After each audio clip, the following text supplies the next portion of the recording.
World Spaceflight News Special Report. This WSN Special Report about the scrubbed launch attempt of Artemis One on August 29th, 2022, features the entire NASA countdown commentary by Derrol Nail from the start of tanking operations through the scrub, with every word of his status updates. The countdown sequence, which lasted over 8 hours, has been condensed to just over 2 hours by eliminating quiet periods. Good morning and welcome to the Artemis One tanking show here on NASA TV and our media channel. My name is Derrol Nail with NASA Communications. I'll be your commentator today through what we hope to be is the completion of cryo-tanking of the world's most powerful rocket. You see it there on the pad. Teams came in a couple days ago on Saturday and began working the countdown at T-minus 46 hours.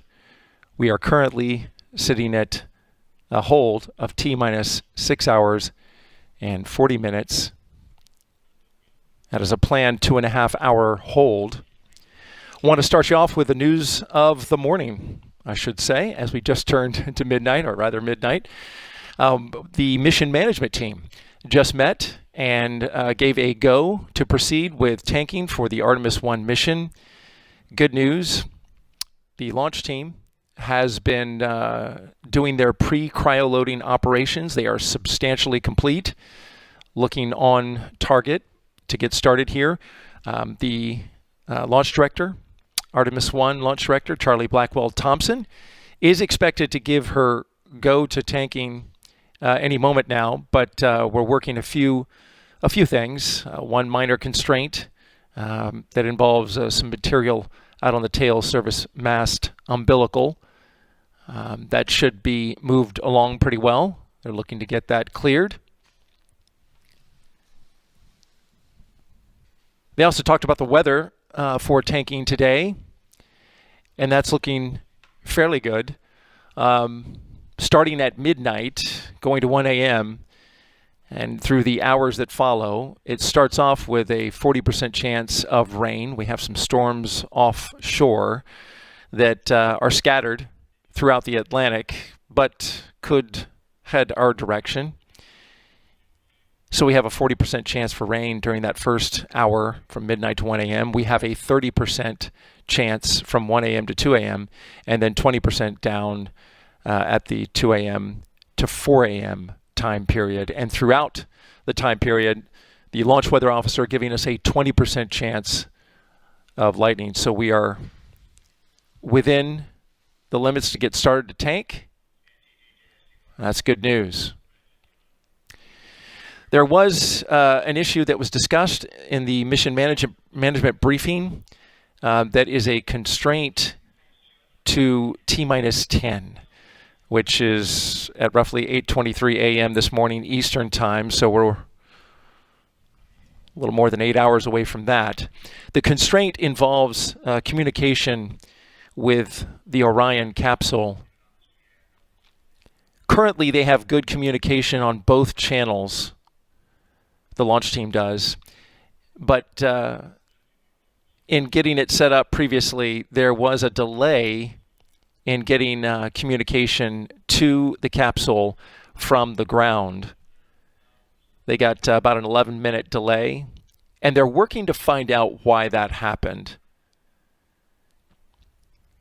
And so until they get that figured out, there is a constraint on T-minus 10, which is also called terminal count.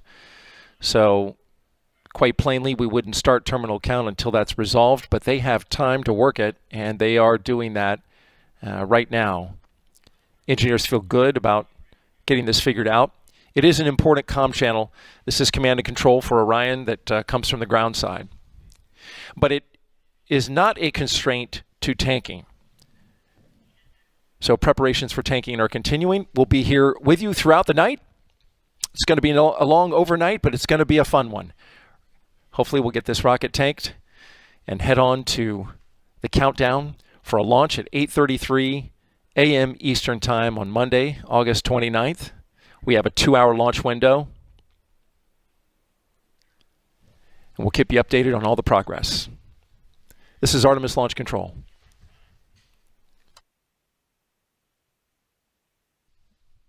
At T-minus 6 hours and 40 minutes and holding, this is Artemis Launch Control. I want to update you on a situation with the weather that was just discussed between the launch director and the launch weather officer. Apparently we have some storms offshore, generally to the south of the launch complex, that are tracking in our general direction. Some of the cells have lightning in them, and that is just outside of our weather criteria for tanking. Now, the launch director, Charlie Blackwell Thompson, has made the decision to go ahead and start moving forward with tanking, but she let her NASA test director know that she wants to hold off on cryo flow. So these would be the preparations to start beginning tanking, talking about chill down activities. They are now starting to perform those as we also monitor the weather. Launch director has asked for an update in about 8 minutes from now from the launch weather officer, who says that this storm in particular that's coming our way has not shown any sign of weakening yet. He wants to watch it for the next 30 minutes or so, see how it evolves. And again, the launch director will get an update in about 8 minutes or so on that storm. So, to summarize again, we are moving forward with the preparing to load cryogenic propellants into the 2 large propellant tanks. But the launch director has put a hold on actually flowing that propellant due to a potential violation of a weather constraint for tanking. We'll stand by and let you know more when we know it. This is Artemis Launch Control. Another update for you about the weather as we head towards cryo loading for the Space Launch System and Orion spacecraft. The launch weather officer just briefed the launch director and didn't have any new updates other than to say there hasn't been any new lightning production from those storm cells, which are just to our southwest. There's some rain bands coming on shore about 15 miles away, and the launch weather officer wants to keep an eye on those. LWO reporting that we're not quite there at the 20% chance of lightning yet, and so given that, he wants to monitor it another 15 minutes or so he can get to that less than 20% chance of lightning, which is a constraint to begin cryo loading. Meanwhile, launch director Charlie Blackwell Thompson has instructed her team, and they have been working on preparing for cryo load, working through their pre-chill procedures. And at this moment, the core stage and the upper stage, the ICPS, are ready for cryo load. So the launch director asked for another update in 7 minutes, and we will bring that to you once we have it. So again, at the moment, we are holding off on cryo loading. The launch director wanting to hold off until we have cleared the constraint for weather. There's weather approaching from the south. Stand by for more updates. This is Artemis Launch Control. This is Artemis Launch Control. Just got an update from the launch weather officer to the launch director. Currently, we are sitting in a hold for cryo loading. The team has gotten the tanks ready, pre-chilled, and checked off all of the preparations in order to get these tanks loaded with cryo loading. But because this is a very sensitive operation to potential lightning, we are currently in a weather hold at the moment. The launch weather officer telling the launch director that the upstream cells in some storms that are offshore moving in our general direction have developed some more to the point where we're getting some lightning out of them. It's still a fair distance from us right now. If you have weather, you can see this on a weather app. You can see the lines of storms. One in particular has been growing that the LWO was talking about, moving approximately 15 miles per hour in our direction. It could be here within the first critical hour of tanking. And so the launch weather officer says that currently we are violating the constraint, the weather constraint that lightning prohibits tanking. So no tanking can begin with a better than 20% chance of lightning. And right now, launch weather officer says that has been exceeded based on the forecast that he sees right now. If there's a chance that if we see some weakening, the launch weather officer with the 45th Weather Squadron says that he will be monitoring that. Launch director has asked for a tag up in 10 minutes, and so we'll get another update and then get it right out to you. But again, for the moment, we are holding for cryoloading. This is the big operation where we load the world's largest propellant tanks with super chilled liquid oxygen and liquid hydrogen, more than 733 gallons of propellant. It is quite an operation. It is an elaborate and complex operation that cannot have any lightning in or around the pad as they begin, especially in that first hour of tanking. And so we'll keep you informed with updates, but for now, this is Artemis Launch Control. While we're waiting, I want to go over the weather criteria with you for tanking. So when it comes to lightning, the tanking lightning constraint is there must be a less than 20% chance of lightning within 5 nautical miles of the launch pad during the first hour of tanking for the core stage and the first hour of tanking for the ICPS, the interim cryogenic propulsion stage. And currently, we are violating that constraint with a greater than 20% chance of lightning within that first hour. There's also a tanking wind constraint, but we're well below that.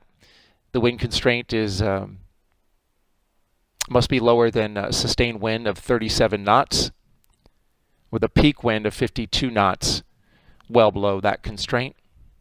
And there's also a temperature constraint, but being that it's summertime, we are not going to have a problem with this one.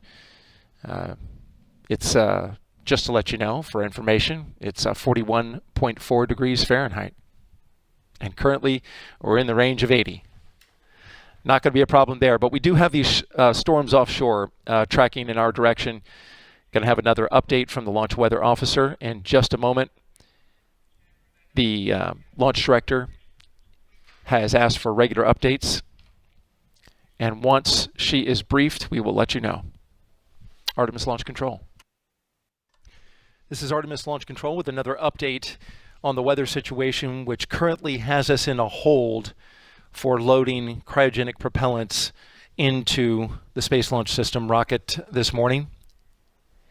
The launch weather officer says he sees some encouraging signs that the system that's drifting towards us and could be within a 5 nautical mile ring around the pad is going to be here within the hour. And at the moment, there's still a 30% chance of violation due to lightning inside that storm cell.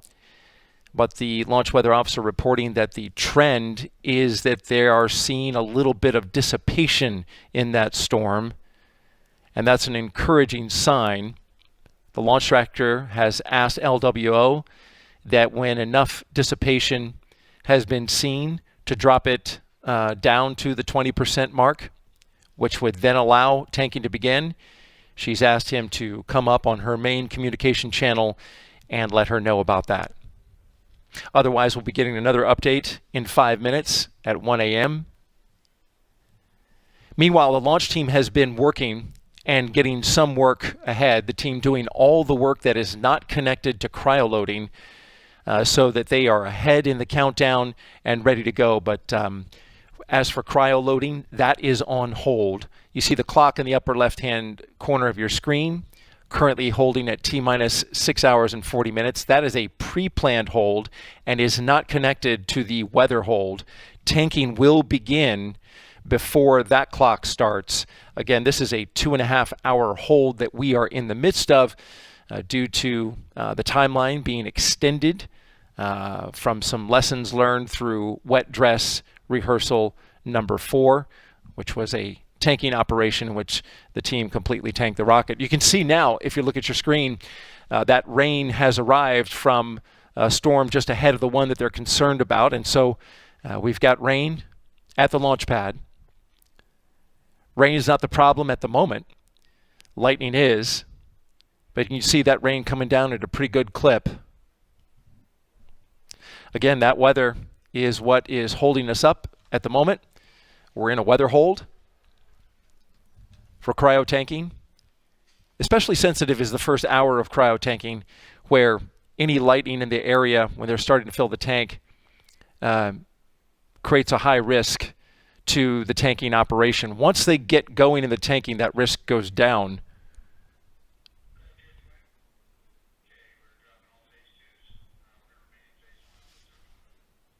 Listening to the launch team now.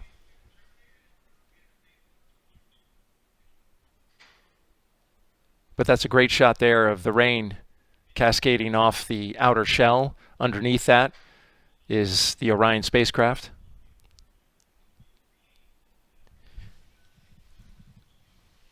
Stand by for more updates.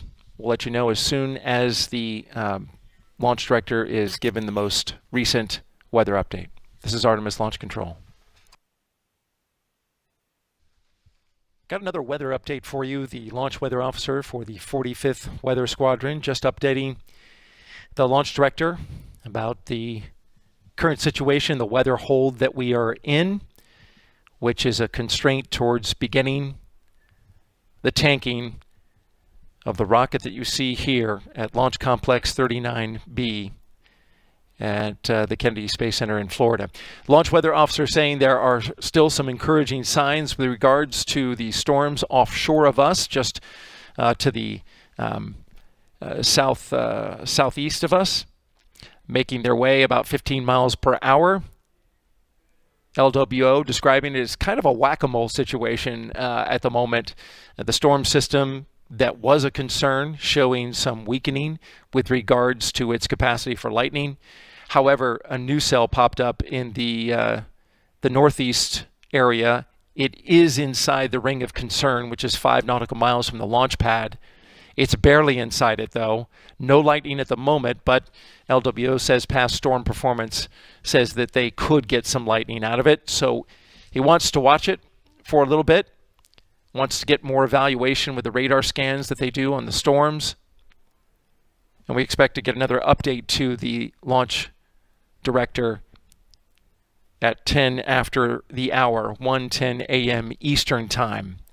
Until then, the launch team has been getting ready and preparing this rocket, configuring systems. They've got it all the way up to the point in which they're ready to fire up the pumps that start pushing the propellant and pre-chilling the lines. But they're holding off, waiting for a release from the weather constraint.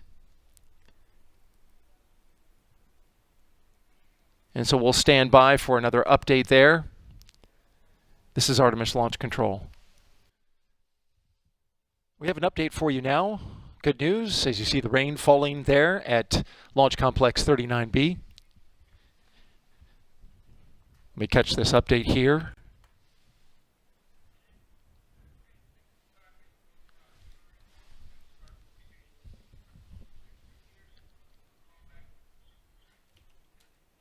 Okay.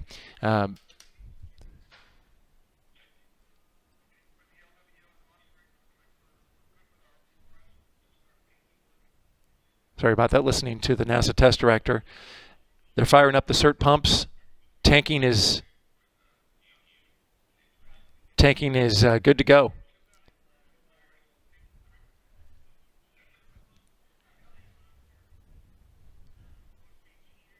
Okay, so we did get an update from the launch weather officer, and to the launch director, which said we are below the 20% threshold now for lightning within 5 nautical miles of the pad. Great news. That means that tanking may proceed. Launch director let the NASA test director know that they have to go to fire it up, and they were standing on ready.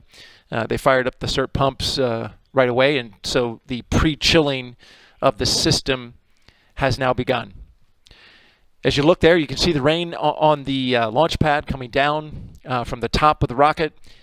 The rain is not a problem. The lightning was, but now we are out of that weather hold as of 1:13 a.m. Eastern Time. So a little bit of a delay, but now we're moving forward. The launch team had been configuring their systems that were not related to cryoloading, and they were sitting on the edge of ready. So once the go came forward and the weather constraint was lifted, the team fired up the pumps, and now we are pre-chilling the lines.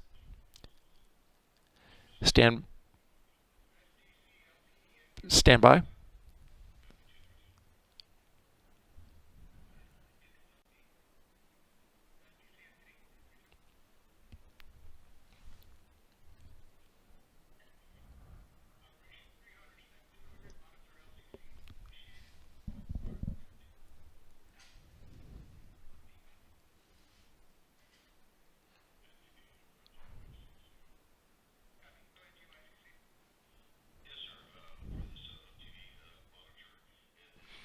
Okay, and just another brief update there.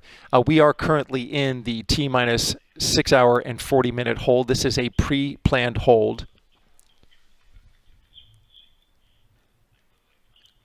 We will be in this hold for another half hour or so, 45 minutes. This is a hold that was extended out when the timeline for tanking was increased, but it is not part of the weather hold that we were just released from.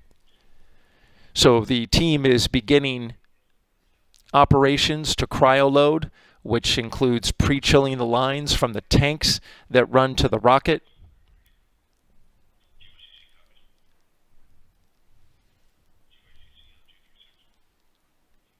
That's good news.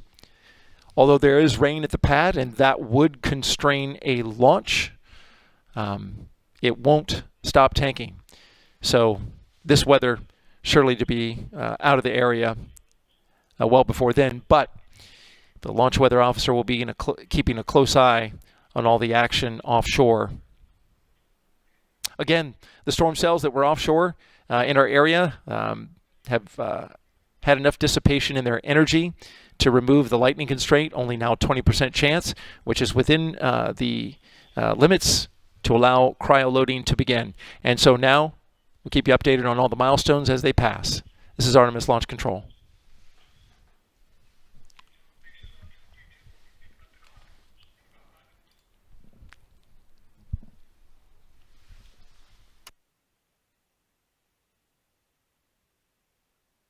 The core stage liquid oxygen transfer chill down is now in work. Core stage LO2 transfer chill down is in work. This is the pre-chilling of the lines that run from the cryosphere and the liquid oxygen tank to the rocket. And what they do is they pump a little bit of LO2, enough to push some gas through the line and chill that line down.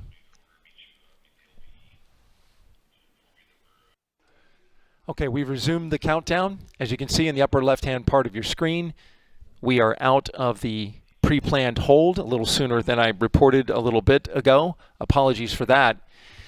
We moved through the countdown, the launch team did, and kept their work going. And so now the pre-planned hold, which ran about 2.5 hours, is complete. And we are now starting our T-clock, counting down to liftoff. We'll have another hold. This one will come at T-minus 10 minutes. We'll sit on that for a half hour and then resume the count. So at the moment,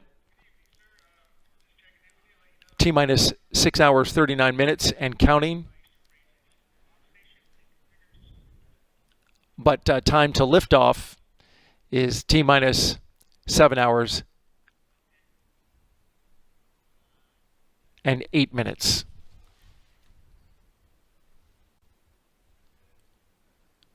Now we expect there may be a change in the T0 time. We're going to allow the team to work that, see how quickly they work through the tanking operation, and see if this weather delay results in any change to the T0 for today.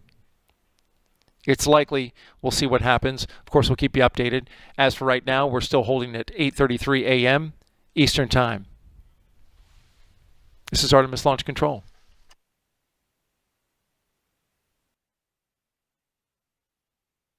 T-minus 6 hours and 31 minutes and counting. Core Stage 2 transfer line chill down is complete. Team now proceeding with liquid oxygen main propulsion system chill down. Again, the transfer line is chilled for the liquid oxygen line. Proceeding with main propulsion system chill down. T-minus 6 hours and 23 minutes and counting until the launch of the Space Launch System and Orion spacecraft. The mission, Artemis One. T0 time, 8:33 a.m. Eastern Time. Got an update for you here. We are currently in the midst of chilling down the main propulsion system with liquid oxygen. This means the pumps have been started and are moving that super chilled liquid oxygen, which is down to minus 297 degrees Fahrenheit, over the ambient temperature main propulsion system inside of the rocket. And so they want to condition that system to be able to handle when they start flowing liquid through there and fire up open up, I should say, the valves to allow liquid oxygen to start going into the tank on the rocket. And that'll be a big milestone when we reach it. And that's where they're headed towards now. We should have that in a few minutes. They've been chilling down the main propulsion system. We had a little bit of a weather delay to start us off this Monday at midnight. Cost the team about an hour, but the hope is that they can make up that hour over the course of cryoloading. Of course, they have the half-hour hold at T-minus 10 minutes, but then they can also expedite work as we go through these early overnight hours. We don't have a new T0 time. We're currently still at 8:33 a.m. When that gets updated, we'll let you know. Our next milestone is slow fill, and that will mark the beginning of liquid oxygen flowing into the tank of this rocket. This rocket has the largest propellant tanks of any rocket that's been built. And so it'll take some time to fill it, about 3 to 4 hours, depending. We'll keep you updated on the progress. This is Artemis Launch Control. This is Artemis Launch Control with an update now. It was just reported that the LO2 in the transfer line is in drain back. Liquid oxygen is in drain back. And the way they chill these lines, they flow a little propellant up through the lines into the main propulsion system, but it's a very small amount, allowing the cold gas, which comes from an almost immediate state change when the liquid oxygen starts flowing into the propulsion system. That cold gas then pre-chills the main propulsion system, and then they pull the liquid oxygen flow back and allow that temperature to drop. They'll be drawing back that liquid oxygen And then once it's complete, they'll start up the core stage liquid oxygen slow fill.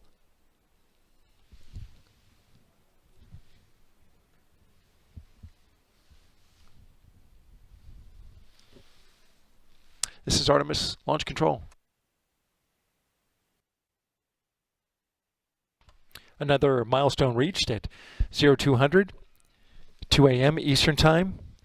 Drain back is complete, so that liquid oxygen is pulled back, and now they will continue with the chill down of the liquid oxygen line. Ahead of us is the slow fill of the core stage tank with liquid oxygen. It is a 196,000 gallon tank, along with liquid hydrogen, 537,000 gallons. And then you have the upper stage, which together is about 63,000 gallons. Altogether, it's the equivalent of 41 swimming pools, backyard swimming pools in terms of cryogenic propellants.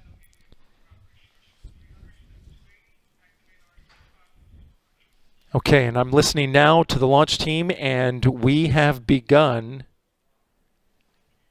core stage liquid oxygen slow fill. The main propulsion system chill down is complete, and we are flowing liquid oxygen into the tank, a major milestone here. Listening to the launch team.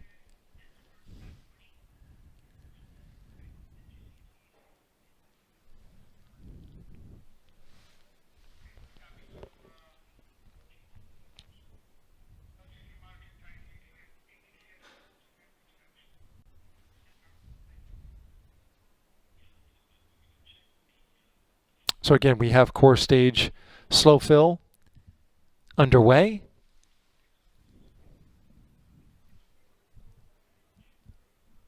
And once the core stage starts to fill, we'll start to see a little wisp of vapor coming up about 2/3 the way up the rocket. It'll take a little while, but that's the cold gas, gaseous oxygen, that will be vented out as they fill.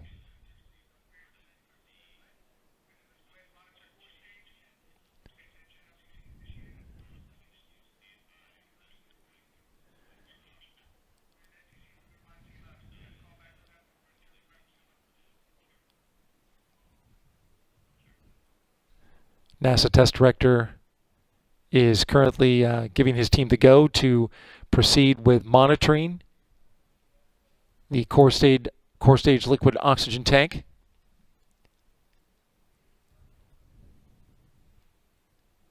To give you an update and just a recap, we got a little bit of a late start today due to weather offshore. Cost us about an hour before the beginning of cryo load. But once that weather cleared, cryo loading, the preparations to cryo load began.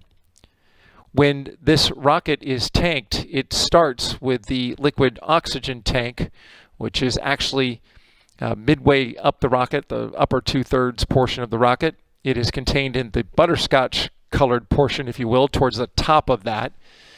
The rest of the way down, most of this tank is liquid hydrogen, which comes in at 537,000 gallons. The lower stage and the upper stage are filled sequentially. Only liquid oxygen can be filled in either tank at a time.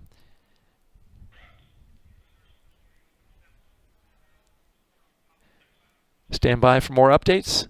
This is Artemis Launch Control.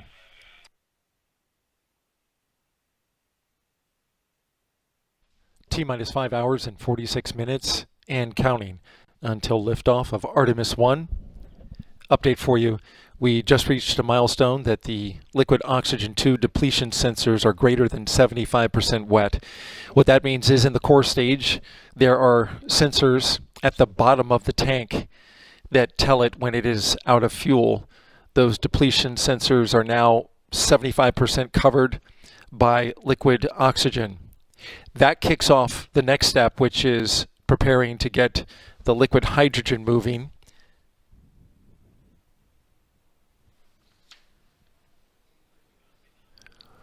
We have a graphic that we'll show you here in a little bit. Once we get some numbers for you, we are going to be tracking the progress of the tanking of both the liquid oxygen and liquid hydrogen. But we haven't yet got to 1% yet.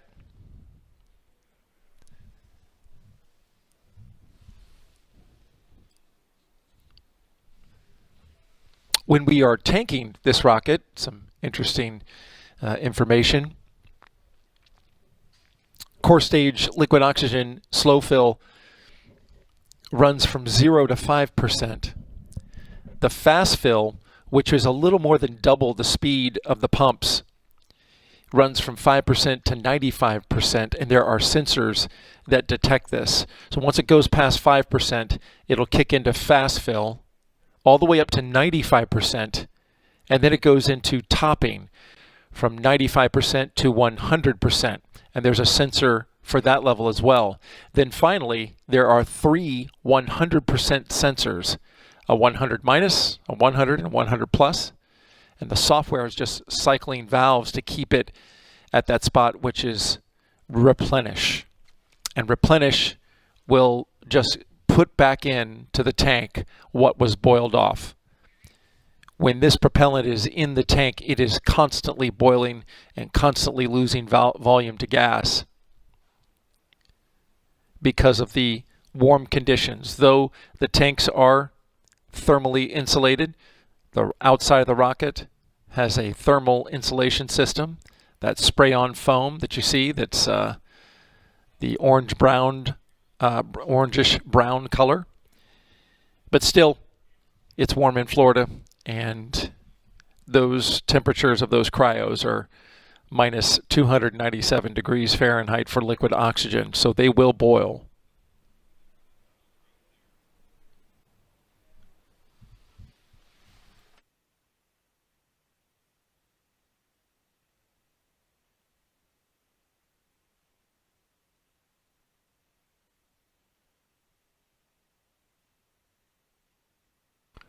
You'll notice that the camera tends to pan from time to time, as you're seeing now. And these are some of the cameras we have, our engineering cameras, and they are scanning the rocket, especially during tanking, to make sure there are no leaks. They'll go up and down the rocket. They'll zoom in at little areas, and you can see there some of the gaseous oxygen that is coming out.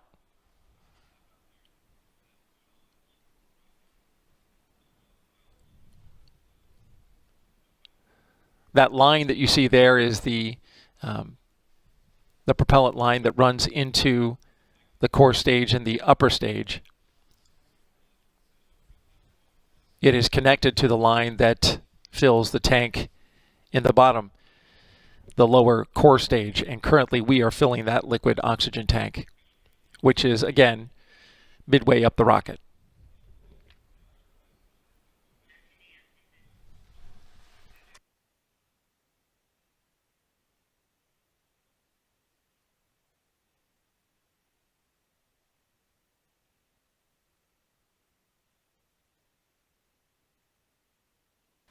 And we have just hit liquid oxygen fast fill.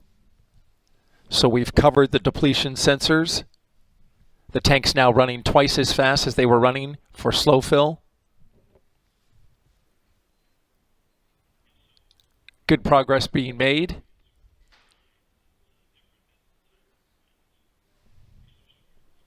For the cryo loading, this is Artemis Launch Control.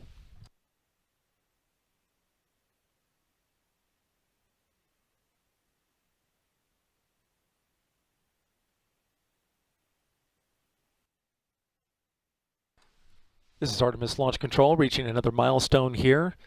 We are currently at roughly 8% filled on liquid oxygen, and so activity has kicked off on the liquid hydrogen side. Currently we are in slow fill for liquid hydrogen. That milestone was just reached seconds ago.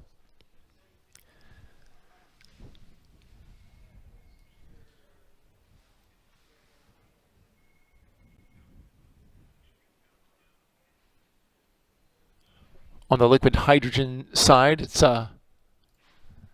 different than the filling of liquid oxygen. Liquid oxygen, which is incredibly dense, requires pumps to move it from the cryosphere into the rocket. Liquid hydrogen does not.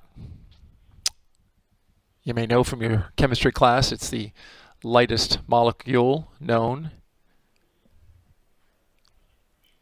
And so it is able to, they are able to move it by under pressure using vaporizers to move that fluid across the line.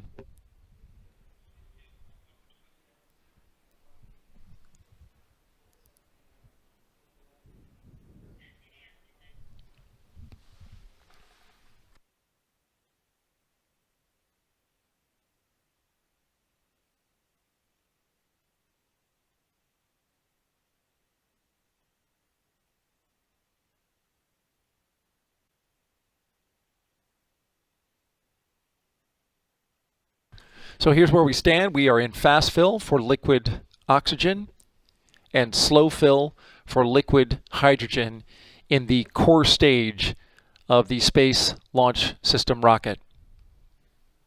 Still looking at a T0 of 8:33 a.m. Eastern Time. Listening to the launch team.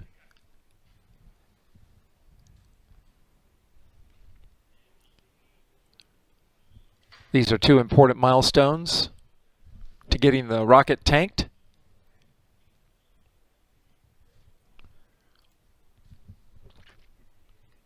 To recap, we had a little bit of a weather delay at the start of tanking around midnight.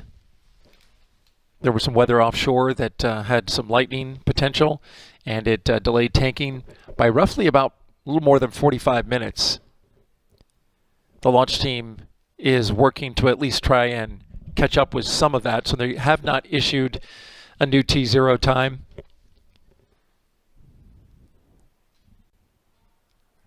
They are working to get through some of the steps for the ICPS while tanking the lower stage, the core stage. And if they can get enough work done on pre-work on the ICPS, they can catch up a little bit on the clock. Currently, we are T-minus 5 hours, 34 minutes, and counting.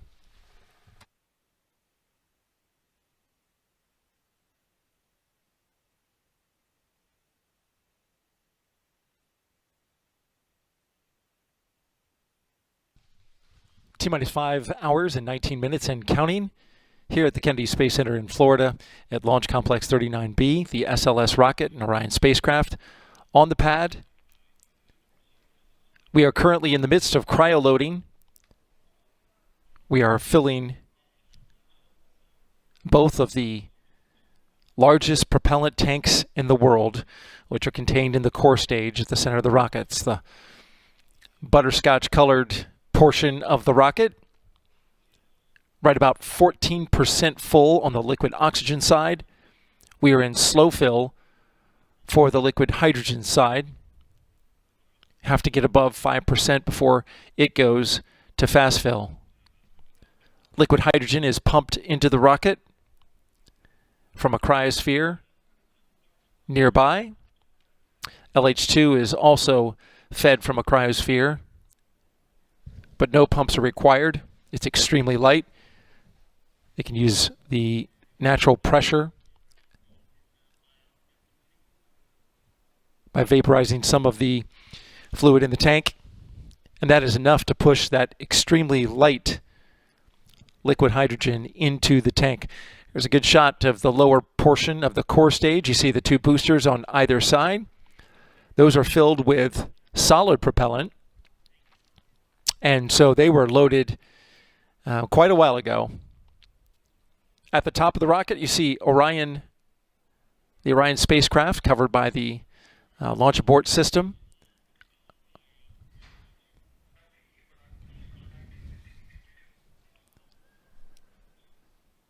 To recap, we got a little bit of a delay from the weather, about 45 minutes.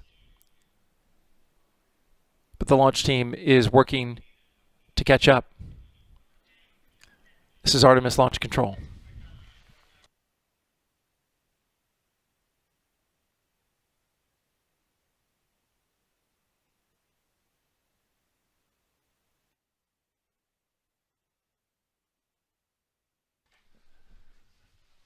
We are T-minus 5 hours and counting until the launch of the Space Launch System and Orion capsule. From here at the Kennedy Space Center, you're looking down the bottom of the rocket, the core stage, and the two solid rocket boosters on either side. We have an update on the tanking. We are in fast fill for liquid oxygen. Currently, the tank's sitting around 24% full. We are in slow fill for the hydrogen tank, which is also contained in the lower part of the core stage. We're currently roughly around 4% filled. The core stage liquid oxygen is the long pole in the tent today. It takes roughly 2 hours and 40 minutes. Liquid oxygen is quite dense and heavy. It requires pumps to get it into the tank. LOX is 12 pounds per gallon density, while on the other side, liquid hydrogen is roughly 0.4 pounds per gallon. So it fills a lot faster, but we haven't reached the 5% threshold. We're in slow fill at the moment. Once we get past 5%, we go into fast fill.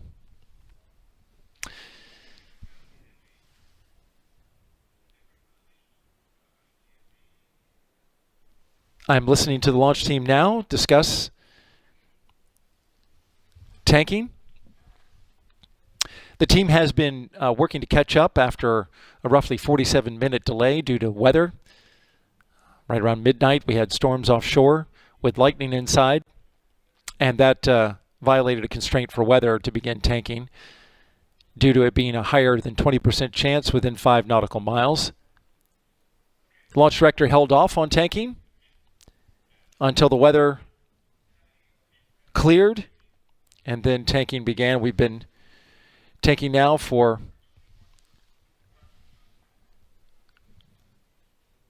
a little more than an hour and a half.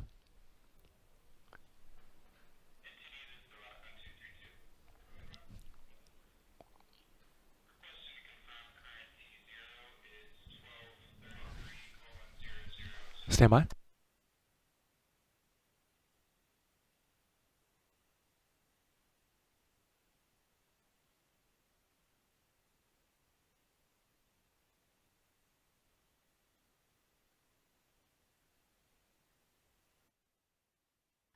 Okay, I was listening into the launch team.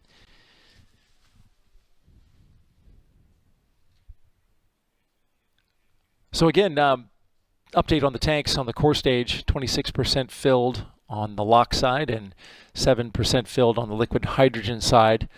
There is a constraint called the Aft Strut Constraint that says that LOX can't be above 50% before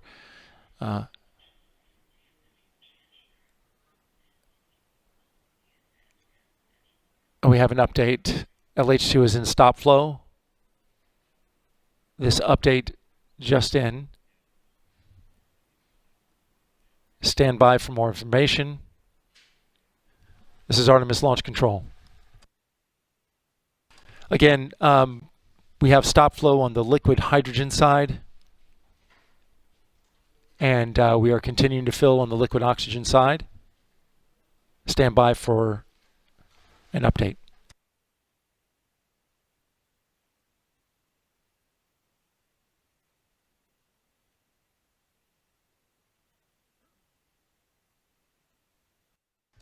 Just an update again, if you didn't catch it, we have stop flow on the liquid hydrogen side.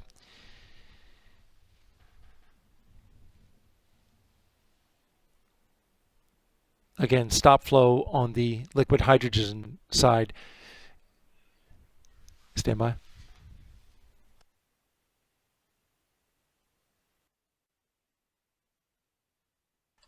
Okay, an update now on the liquid hydrogen stop flow.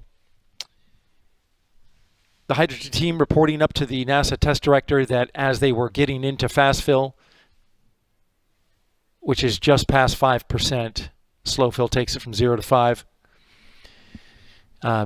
they started seeing a leak trending up on the tail mast service umbilical purge can. And that's a violation of HASGAS rules. They put it in a stable revert configuration, and the concentrations of hydrogen came down to less than 1%. No safing actions are required at this time. The team is assessing the issue and working it. But for now, we have a hold on the hydrogen. Liquid oxygen team is monitoring this situation due to the aft strut constraint. The aft strut constraint essentially says that liquid oxygen can't go above 50% before we have at least 5% LHY in the tank. And though we are above 5%, we're 30% in the LOX tank, 7% in hydrogen. With no more hydrogen going into the tank, what's in there is boiling and boiling off, which is natural. So liquid oxygen team reporting that they will be monitoring the situation.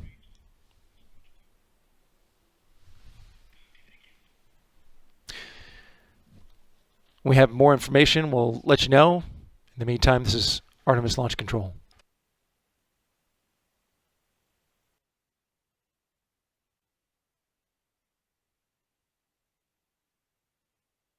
T-minus 4 hours and 42 seconds. Have an update now on the stop flow on the liquid hydrogen side as the liquid oxygen continues to fill, currently at 34%. The liquid hydrogen team updated the NASA test director. Stand by.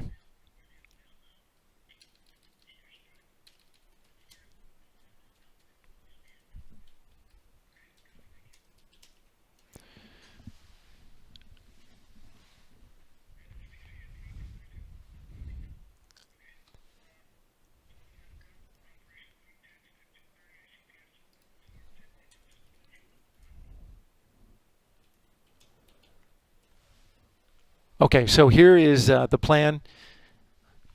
The liquid hydrogen team presented a plan to the NASA test director and the launch director, who both signed off on it. And here's what it is. They want to resume the slow flow. So they're going to start back up with cryotanking the liquid hydrogen into the core stage. No exact time on exactly how long they'll stay in slow flow, but they want to maintain a slow fill rate, and then verify that that purge can concentration is stable. And once they reach that, they'll resume fast fill.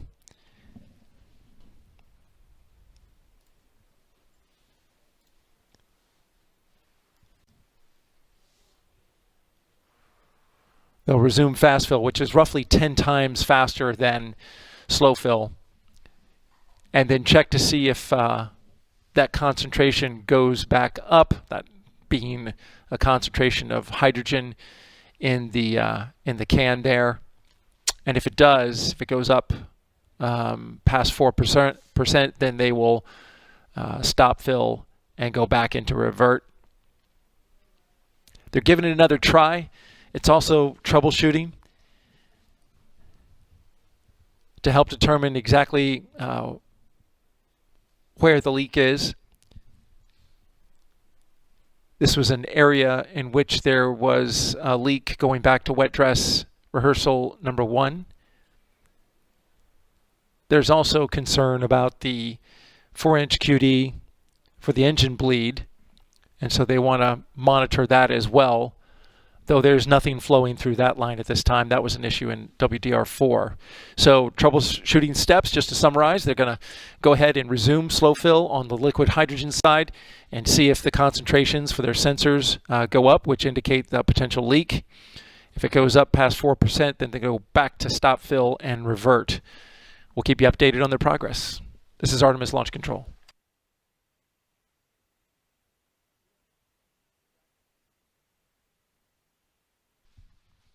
T-minus 4 hours and 31 minutes and counting. Slow fill for the liquid hydrogen side has resumed. Again, slow fill for liquid hydrogen has resumed.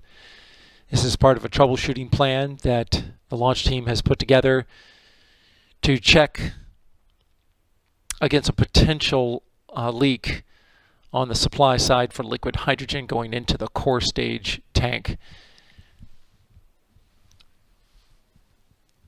About 20 minutes ago, they got or more than actually a half hour ago, they got a warning that there was a higher than acceptable concentration of liquid hydrogen in what's called a can, which covers the connections into the rocket.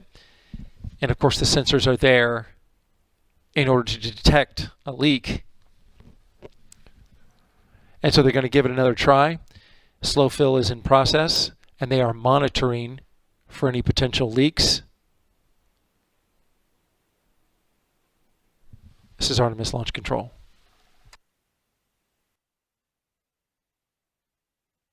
T-minus 4 hours and 20 minutes and counting.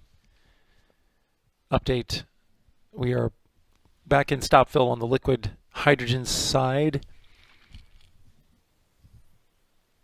They had an overpressure alarm go off on the line feeding the liquid hydrogen tank, which they're currently working and doing some troubleshooting on after they hit a stop flow. That stop flow happened shortly after the transition from slow fill to fast fill.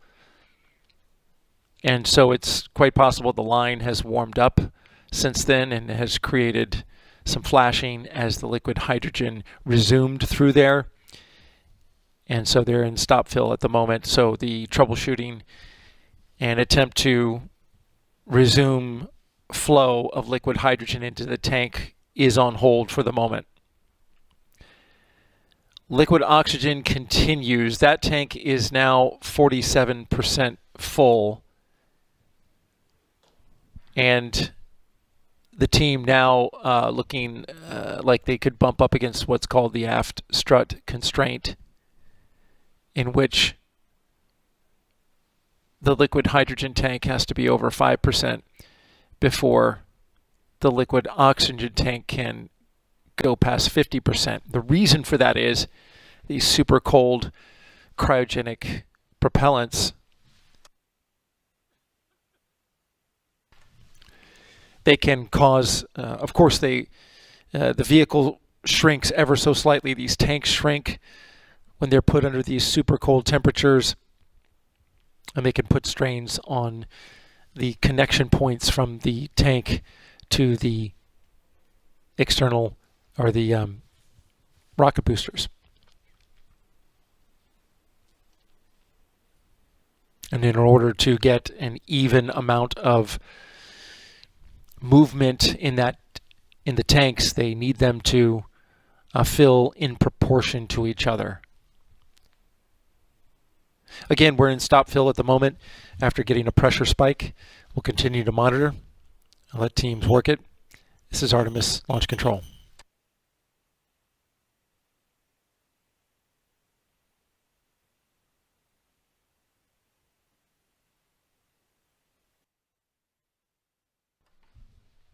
T-minus 4 hours and 14 minutes and counting. The liquid hydrogen team has just got a plan approved to get them back to slow fill. They're going to manually chill down that liquid hydrogen line, which got a little too warm during the stop flow. And so after they manually chill it down, once things look good, the LHY team says they're going to reinitialize their fill, the slow fill valve, and see if they can get this slow fill back up and running. The depletion sensors are still 100% wet inside the liquid hydrogen tank, which even though it's boiling, and that causes them to lose propellant when they're not putting propellant in there, they still got a fair amount in there. We are close to reaching the 50% point with the liquid oxygen over in that tank, and so teams are watching the percentages of both of these tanks very closely due to the aft strut constraint.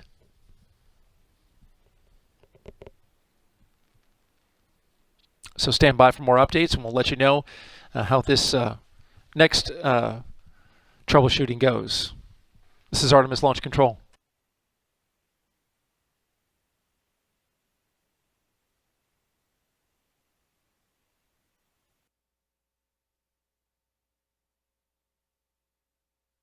We are back in slow fill for liquid hydrogen. Again, this is being manually done by the liquid hydrogen team, trying to get the line stabilized from a pressure spike, and then ultimately to try to get back into fast fill to see if they have a leak or not.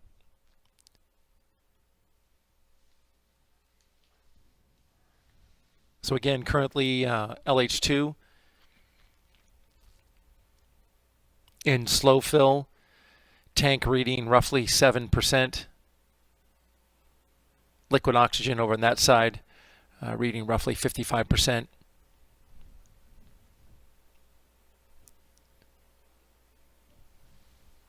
Stand by for more updates.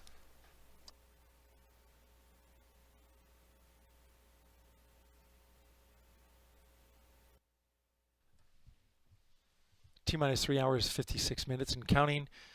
An update on the teams currently working the flow of hydrogen into the core stage. I want to put up a graphic that we have that's tracking some real-time data on the status of our cryo tanking. Rewind a little bit. That is the current status of the fill rate of both of the tanks. On the left, you have the core stage liquid oxygen. The total volume is 196,000 gallons. You can see we're at 61% full, and the temperature is around minus 294 degrees Fahrenheit. On the right-hand side, core stage liquid oxygen. That's the one that's currently being they're going through some troubleshooting procedures. That 538,000 gallon capacity LH2 tank is at roughly 12% full, or 64,000 gallons. The temperature is a reference number at that point. Hydrogen at its liquid state is minus 423 degrees. Stand by for an update. We are currently in fast fill on the liquid hydrogen side.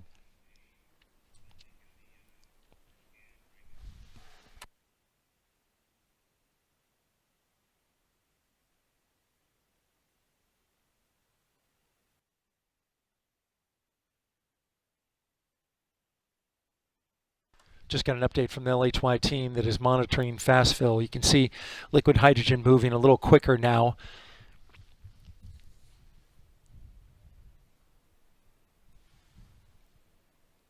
The team reporting that they are seeing a concentration of hydrogen at roughly 1.8% inside of the can that contains the connection point to the liquid hydrogen line. So it has gone back up. The limit is 4%. Team is monitoring and watching it closely, but we are in fast fill. We'll continue to keep you updated. Very dynamic moment here for the cryoloading teams. You see midway up the rocket, 2/3 of the way up, You can see the plume of vapor coming out of the rocket. That is the condensation of the humidity by the extremely cold gaseous oxygen, which is venting off from the liquid oxygen tank. Let's switch over to the full graphic so we can get an idea of exactly where those tanks are.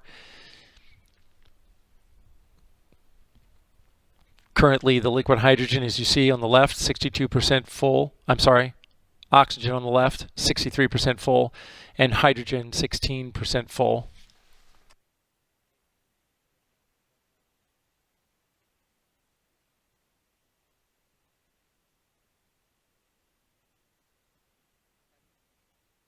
Here you see the rocket represented in a translucent graphic.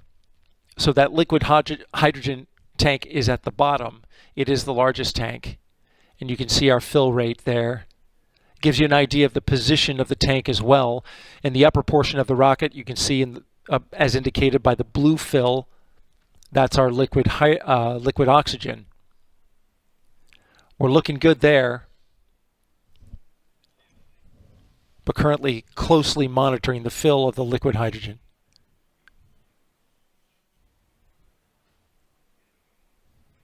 I should mention that the launch team is currently working other configurations.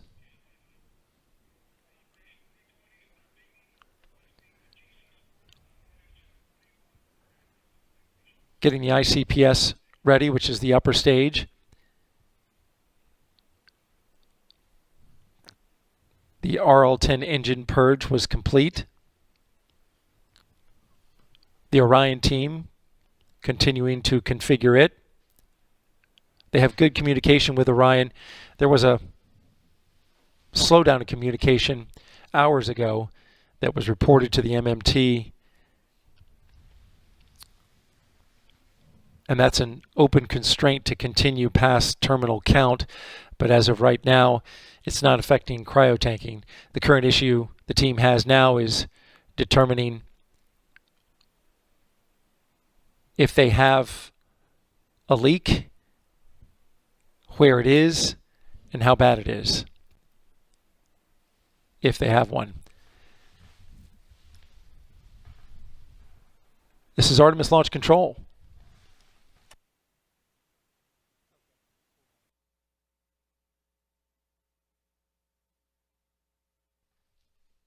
T-minus 3 hours and 37 minutes, and we are chugging along.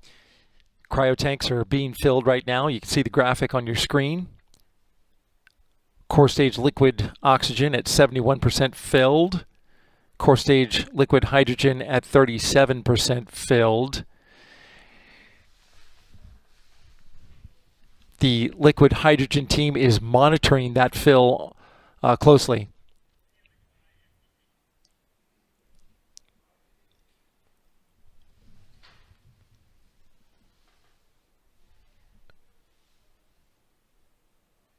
Just to recap, during the transition of the first time from slow fill to fast fill, launch controllers saw a spike in the amount of hydrogen that is allowed to leak into the purge can.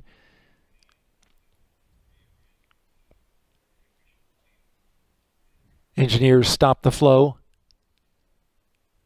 and then started looking at the percentage, which exceeded 4% in the can, which automatically stops flow. They examined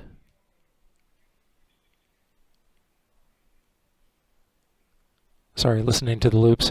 They examined the situation, looked at all the data, and gave it another go, slowly warming up, or chilling down the lines manually, and then getting back into fast fill. And so far, that is holding as we near 40% filled.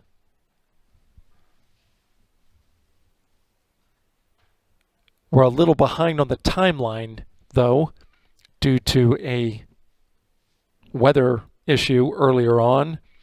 We had a hold because of storms offshore that had a potential for lightning within 5 nautical miles of the pad.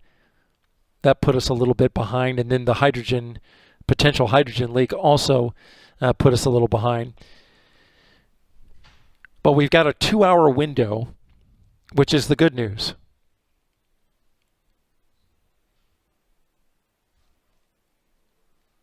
The team will more closely evaluate the T0 as we get closer to terminal count, which is T minus 10 minutes, L minus 40 minutes,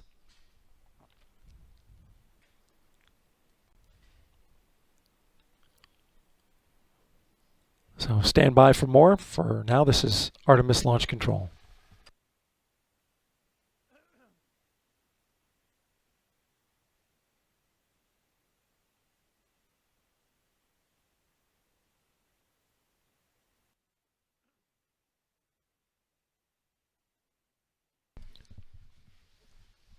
T minus 3 hours and 30 minutes and counting. Got a positive turn here. The upper stage of the rocket, the team was given the go to proceed with LH2 loading. Again, NASA test director gave the go for the LH2 team, the liquid hydrogen team, to proceed with loading the upper stage of the rocket, the interim cryogenic propulsion stage. You're looking at our graphic now. We do not have the real-time data for the ICPS, only for the core stage. Currently, core stage, as you can see there, liquid oxygen is 76% full. Liquid hydrogen is 49% full and rising. You may notice that the liquid hydrogen will fill faster than the liquid oxygen in terms of the flow rate. The liquid hydrogen moves quickly. They use the pressure in the cryosphere to push it along the line. No pumps needed. Core stage liquid oxygen, though, pumps are required. It's much more dense.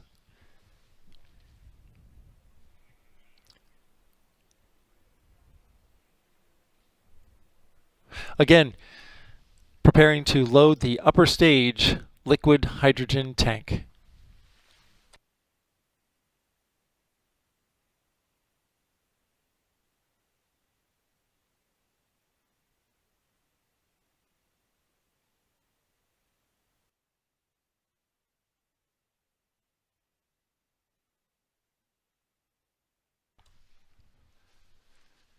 T minus 3 hours, 2 minutes and counting. We're at 5 a.m. Eastern Time here at the Kennedy Space Center in Florida.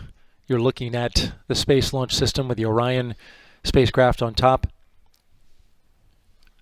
at Launch Complex 39B. An update for you. We are cryoloading the core stage, the two largest cryotanks that have been built into a rocket.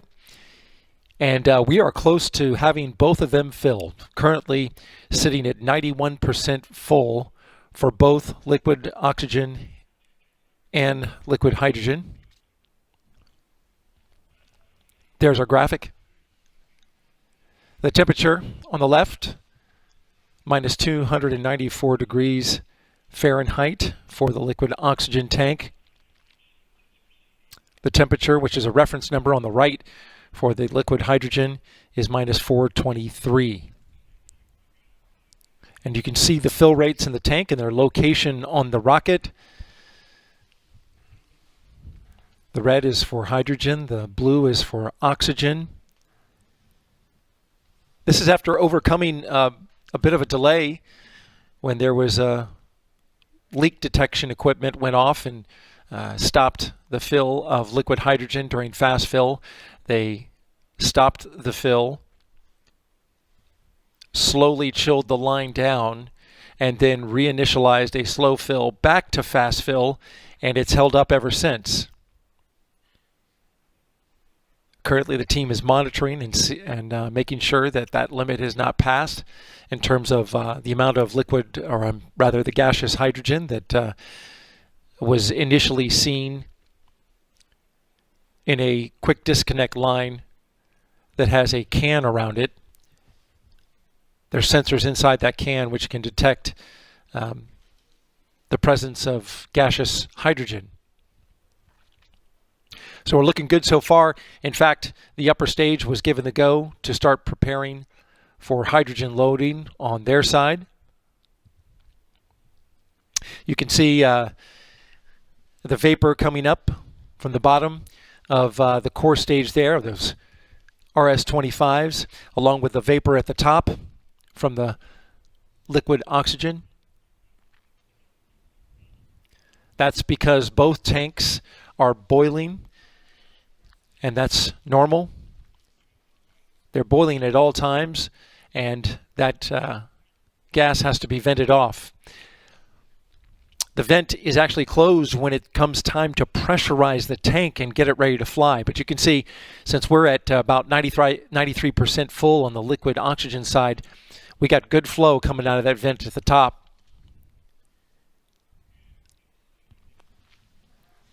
There'll be a couple key moments coming up for the team.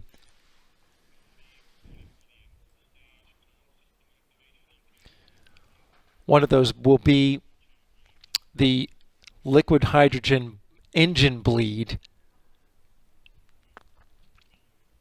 There was a leak that was repaired on the line that carries the bleed off the engines and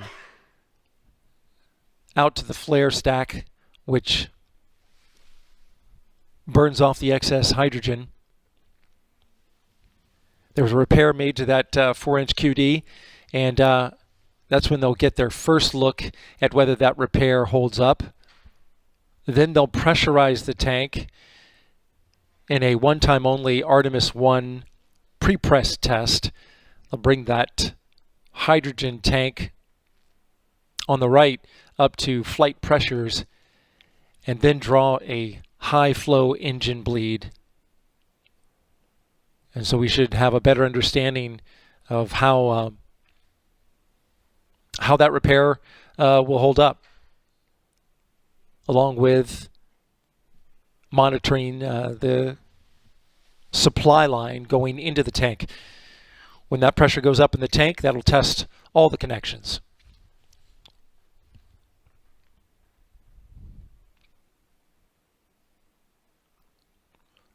The launch team came on console around 10 p.m. this evening.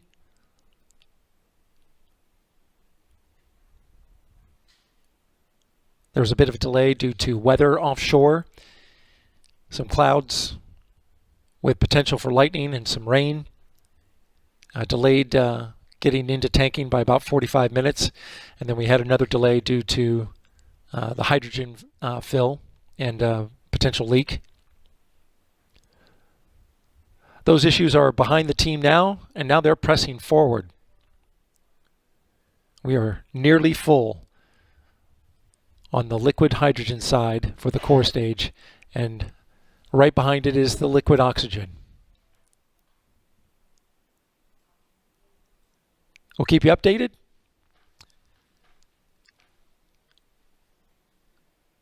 This is Artemis Launch Control.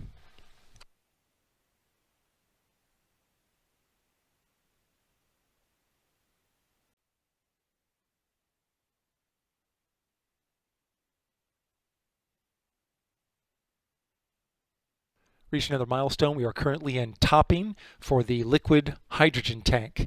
We are currently in topping, which means they're right there at 100% and currently cycling between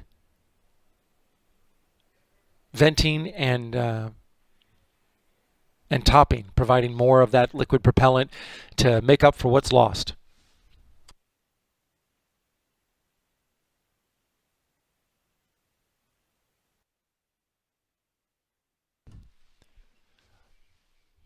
T-minus 2 hours and 46 minutes and counting.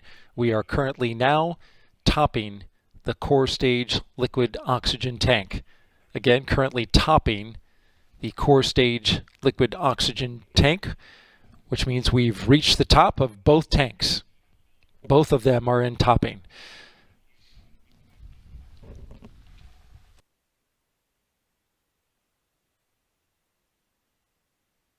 T-minus 2 hours, 40 minutes and counting.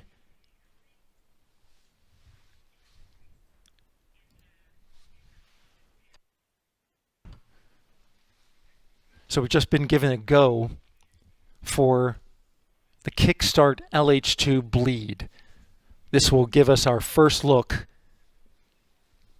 at the repair of the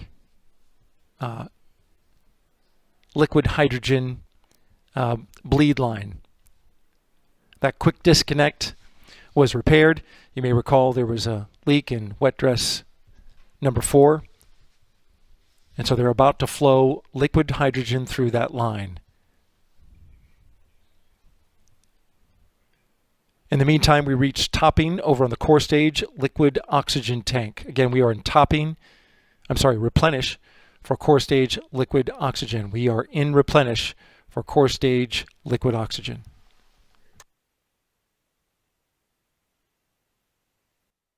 We currently have a go for LOX load on the upper stage of the rocket. Again, currently have a go for LOX load on the upper stage of the rocket. This would be the ICPS liquid oxygen tank.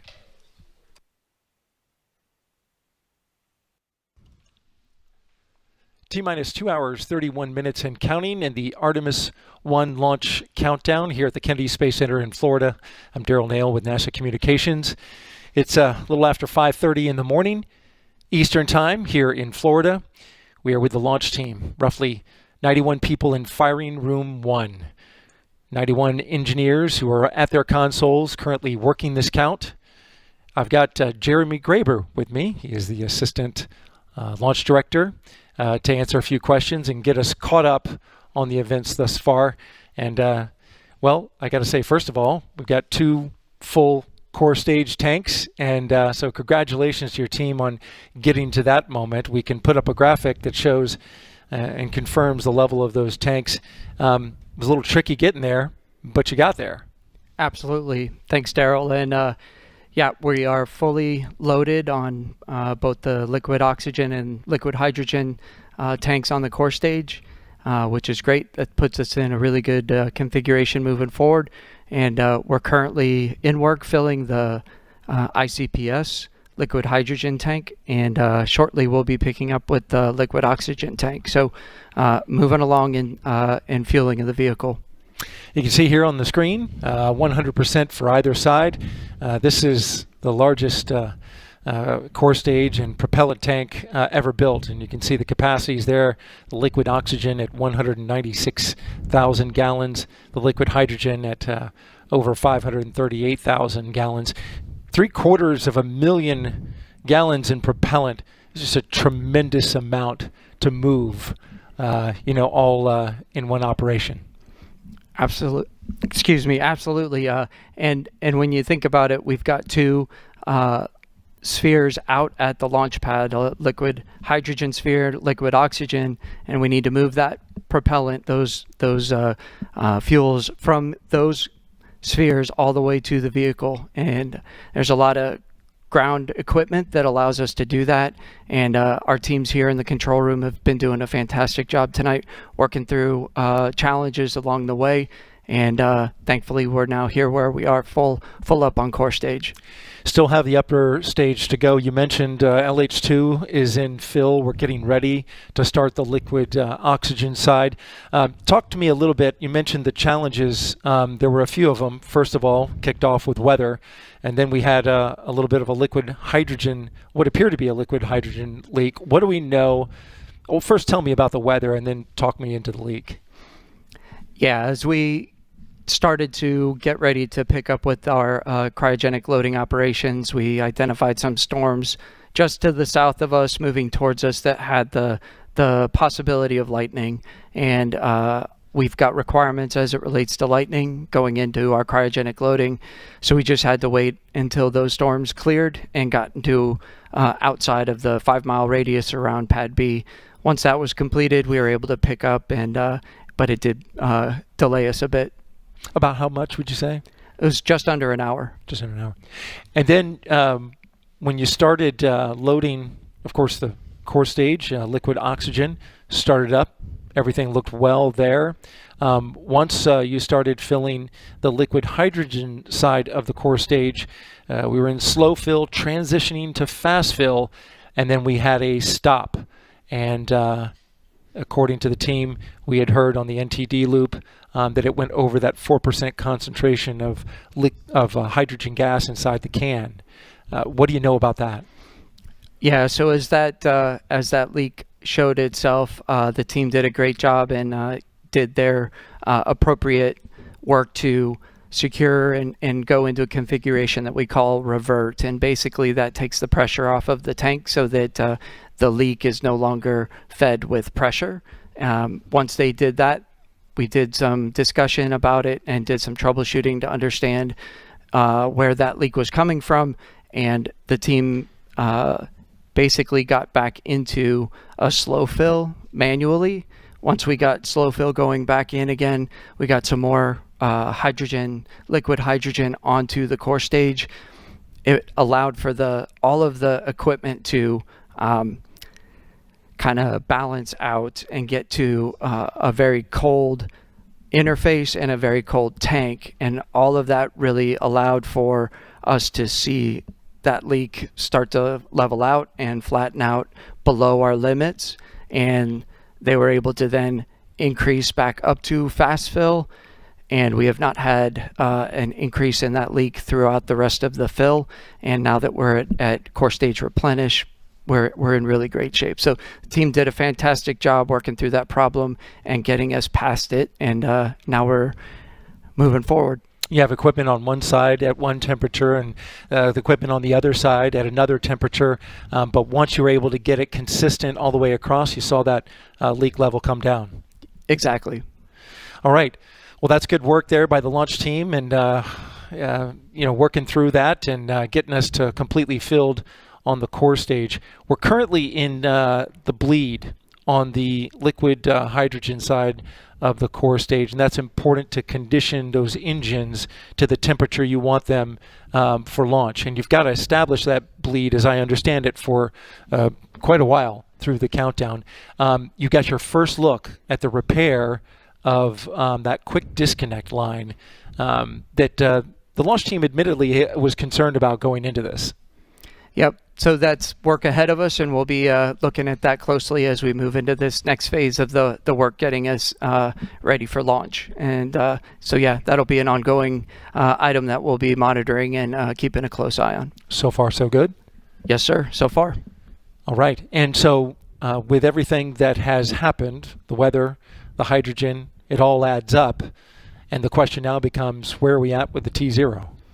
Yeah, so right now we're working through, we've got quite a bit of work left from now until we get down to our T-minus 10-minute hold. That's a 30-minute hold at T-minus 10 minutes. We're going to continue to press forward with all of the work that's ahead of us. As we move into that hold, we will look at all the work, determine where we stand, and then we will establish a new T0 at that time. And so, as I said, we have a lot of work to get to that point. We need to evaluate once we get there. Any off-the-cuff calculation on how much time you lost and how far you might go into that window? So our team is doing a really great job looking at different ways to optimize and find the right path to, ensuring that we preserve as much window as we possibly can. So at this point, it's better to just wait and see where we get to and make that evaluation as we get to that T-minus 10-minute hold. Highly dynamic at this point in order to try and calculate that. I guess it could go either way. Correct. Okay. Jeremy Graber, Assistant Launch Director for the Artemis One launch team.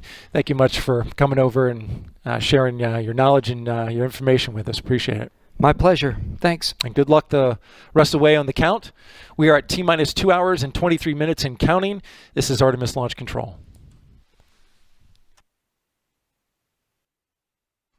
Reaching another milestone here at 5:40 a.m. Eastern Time. We are proceeding with fast fill on the upper stage of the SLS. This would be the ICPS. Again, liquid hydrogen now in fast fill for the ICPS.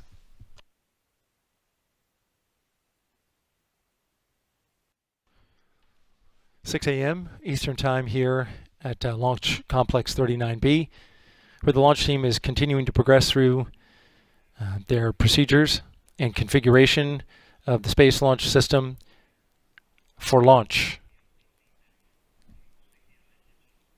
We are in the midst of an engine bleed, which you can see at the bottom of your screen. You can see the RS-25 engines. There are 4 of them currently running liquid hydrogen through those engines in order to condition them for launch, get them to the right temperatures. The LH2 team reporting to the NASA test director that they get good bleed on 3 of the engines, but for engine number 3, which is the back right from the shot that you're looking at here, not quite getting the bleed that they need to see there. So the team is working some troubleshooting on that issue. Some of the one of the things they're doing is pressing the tank to see if they can increase the pressure on the overall bleed and get that bleed flow through number 3 going a little bit better.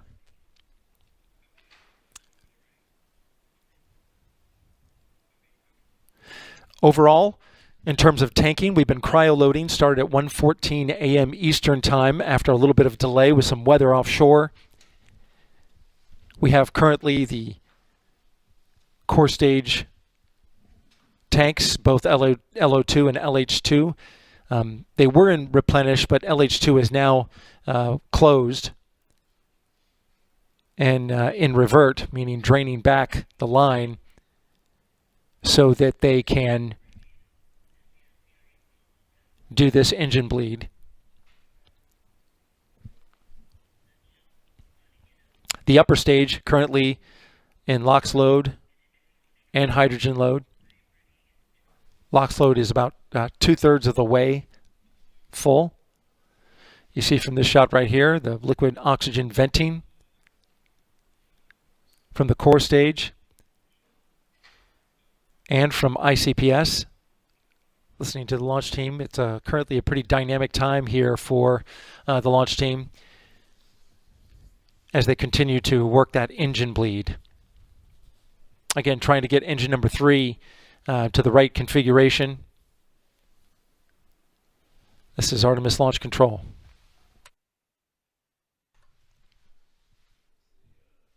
At 6:12 a.m. Eastern Time, T-minus 1 hour and 50 minutes and counting. Throughout the countdown, the tanks have been loaded. We're currently loading the upper stage. The team brought to the attention to the NASA test director what appears to be a crack in the inner tank flange. They currently got cameras on it. That's what it appears to be. There's frost buildup and there's a vapor trail coming off of it. The team is currently evaluating that situation and pulling it up for a discussion. We'll keep you updated.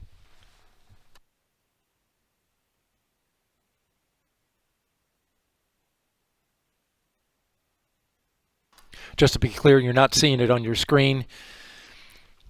This is currently another side of the core stage. But as you see that camera move, the engineers are moving the cameras around and scanning the entirety of the core stage for anything that could appear to be a leak or frost or anything they're not expecting.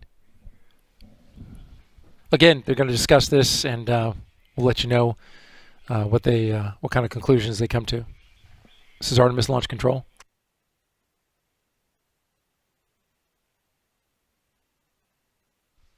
Artemis Launch Control, an update on the engine bleed. The team just updated the NASA test director, the liquid hydrogen team. Still working to get that bleed flow going correctly in engine number 3. They pressed the tank. They're now seeking to press it to flight levels to see if they can get that flow going through there. Currently, they have 3 engines that are good, have a good engine bleed running through them. But the third engine, actually engine number 3, RS-25 2058 is the number it's been given, with 6 flights under its belt. This is an RS-25 from the shuttle. They gave it new engine controllers. It's from the shuttle program, I should say.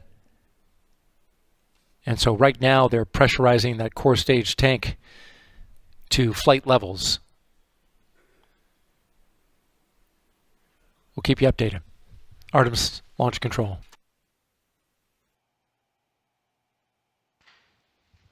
"6:30 a.m. Eastern Time here at the Kennedy Space Center in Florida. You're looking at Launch Complex 39B and the Space Launch System with the Orion spacecraft on top. Getting into the pre-dawn hours.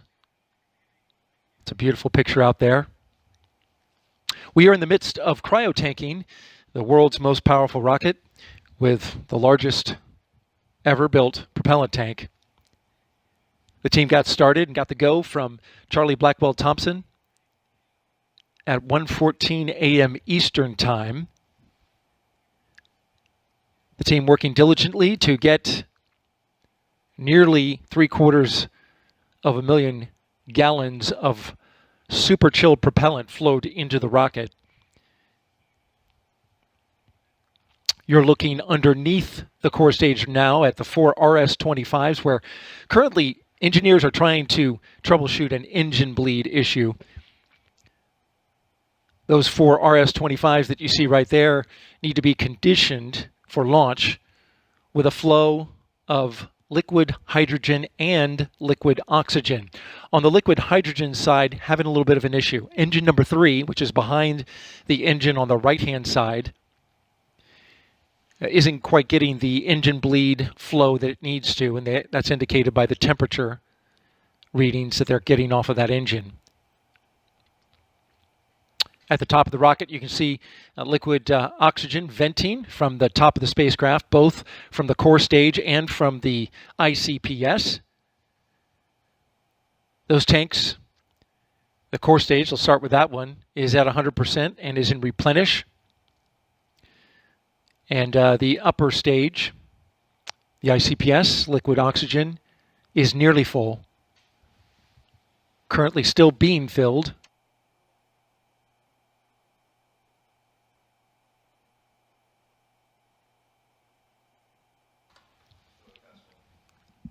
We're still in fast fill on that upper stage liquid oxygen tank. There's another issue. There's an item that the launch team is looking at on the rocket. It appears to be a line of frost on the inner tank seal on the exterior part of the core stage. We don't have a shot on that, but engineers do. And they're looking at their cameras and studying it and going over with the experts on the core stage on what that might be. So working both those issues in parallel. Our T0 time is currently set for 8:33 a.m., but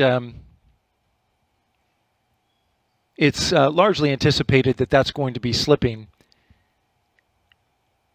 Assistant Launch Director Jeremy Graber told us about an hour ago that the team is evaluating the delays and what kind of impact they would have on T0, but they won't have a full understanding until they really continue to work all sides of this. For the configuration of the rest of the rocket, that team continues. They're doing their job.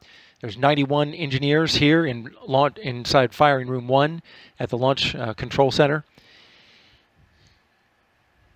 And they're working away.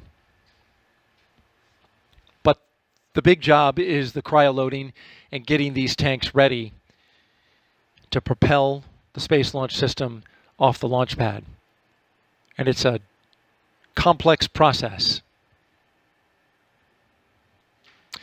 We're scheduled to start our main broadcast at 6:30 a.m.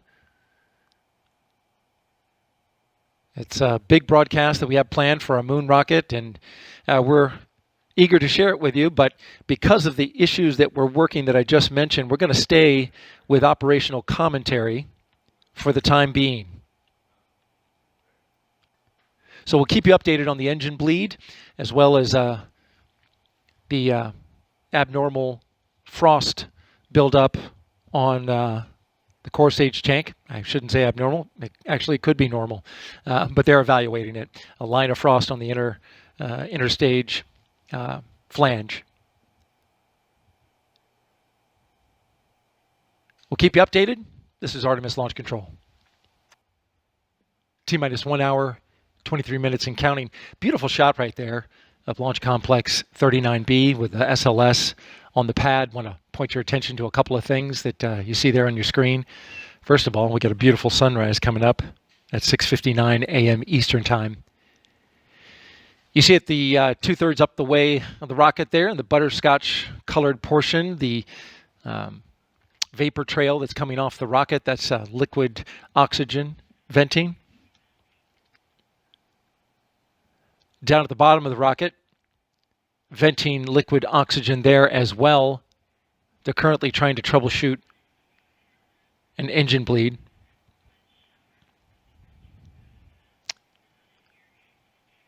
There's 4 RS-25 engines. The one that is blocked by the one on the right is engine number 3, and that's the one they're having trouble getting down to the proper temperature. These engines have to be conditioned before launch, and the way they condition them is they draw a bleed, an engine bleed, from both the liquid hydrogen and oxygen tanks. And the temperature range is a tight one.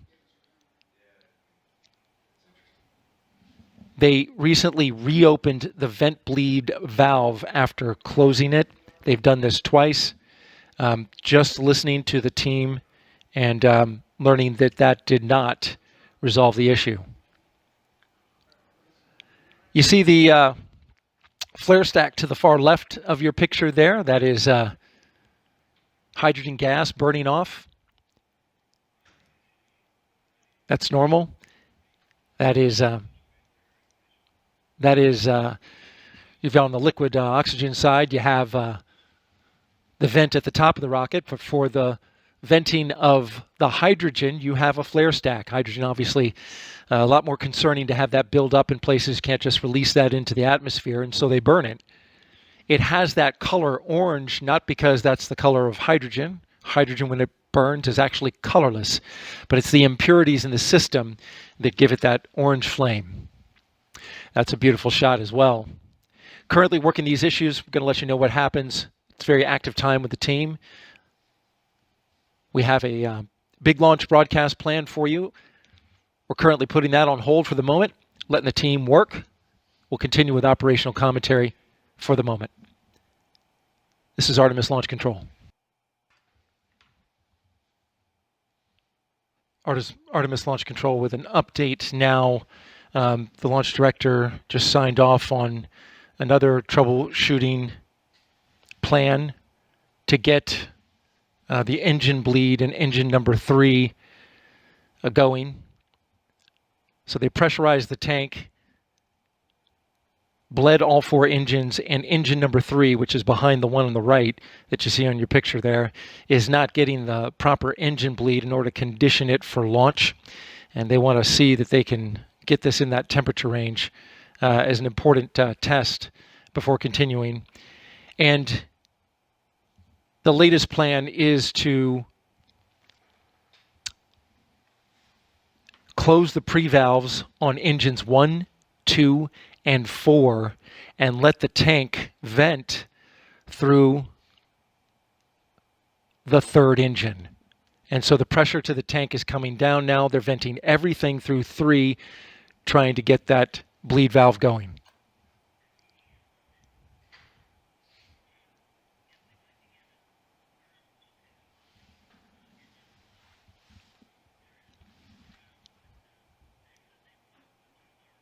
Just to summarize for you, if you're just joining us now, we are currently working a troubleshooting plan on the RS-25 engines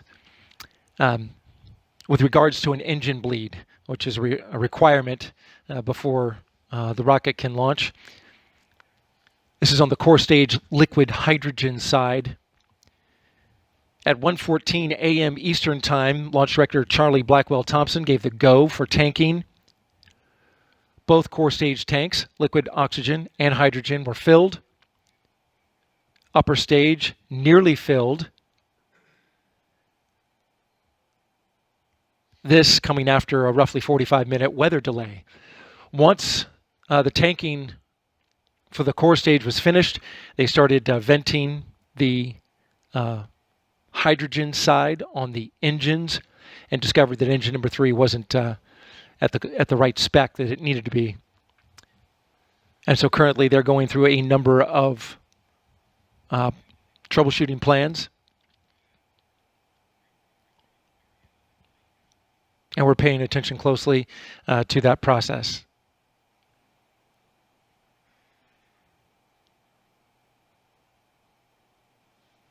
We have a broadcast plan for you for launch. Currently holding off on that and sticking with operational commentary as the team works to resolve this issue. This is Artemis Launch Control.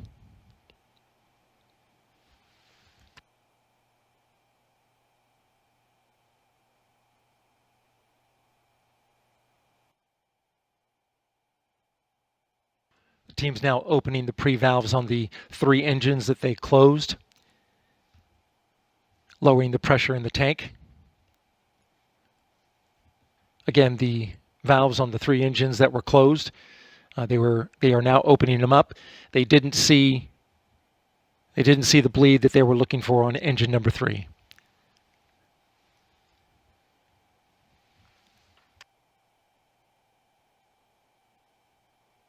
At this time, the launch team is working to get the core stage into a stable configuration with regards to the liquid hydrogen tank, 538,000 gallon liquid hydrogen tank. Quick update, the launch director has asked the liquid hydrogen team to come up with next steps and a plan on what to do. We should have that momentarily. Again, they've been working an issue with engine bleed in engine number 3 on the liquid hydrogen side. A number of troubleshooting steps proved unable to get it going. The next step is in work. We'll have that for you as soon as they inform the launch director of what that is.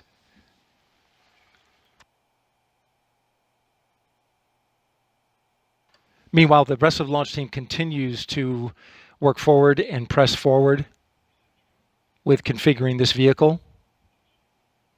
But clearly, the focus is on the liquid hydrogen side at the moment.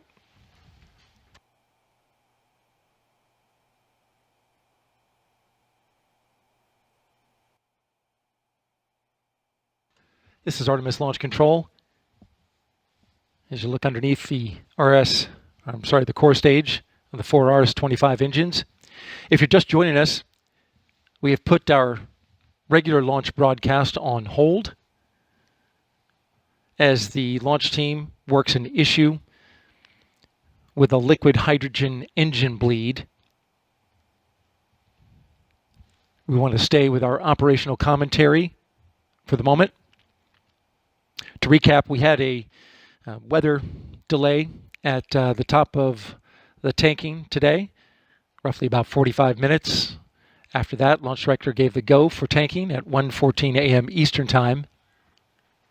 Following that, we had some issues on the hydrogen side. First, what appeared to be a leak on the inlet side of the core stage tank. Engineers took troubleshooting measures and managed to clear that. Got everything seated. And they continued with tanking, getting both tanks to replenish. Stand by. Listening to the team give an update.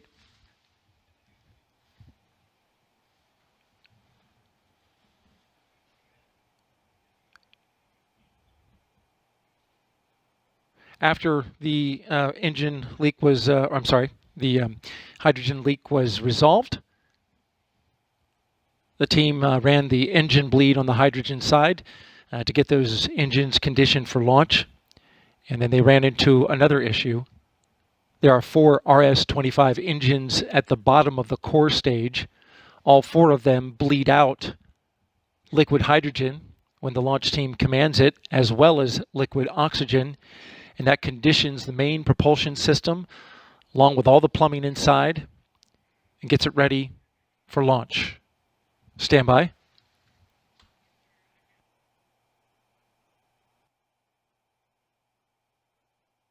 And so where we stand at the moment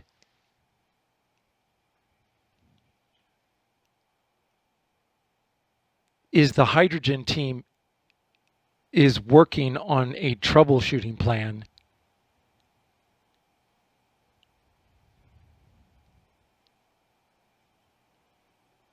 And I'm listening to them now.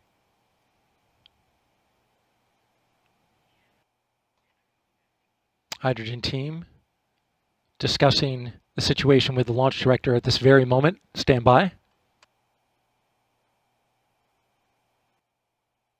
Artemis Launch Control at T-minus 41 minutes and 14 seconds.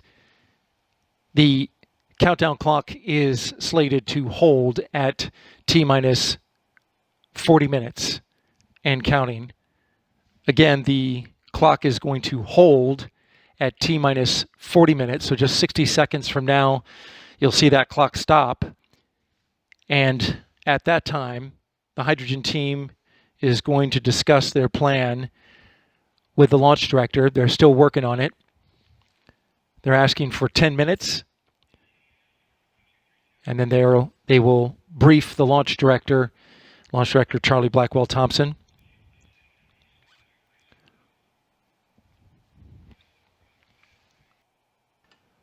The clock will hold in 3, 2, 1, mark. This is Artemis Launch Control. We're currently standing by at T-minus 40 minutes and holding. The liquid oxygen tanks are in replenish, both at the bottom and the top of the rocket. You can see there the venting of liquid oxygen, which goes to gaseous oxygen. Team is currently discussing a troubleshooting plan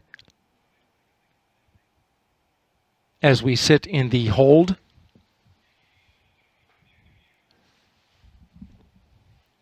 The liquid hydrogen upper stage is in stop flow, as is the liquid hydrogen tank in the core stage. If you're just joining us, we're in a hold after an engine bleed caused a stop in the countdown. The engine bleed failing to reach the proper temperature in sync with the other 4 engines. It's a function of pressure. The team pressurized the tank just about 45 minutes ago, drew an engine bleed, and were unable to get a temperature on the 3rd engine, which is in the back right corner. They're unable to get an even temperature across all 4 engines. So that engine number 3 is what they're currently troubleshooting.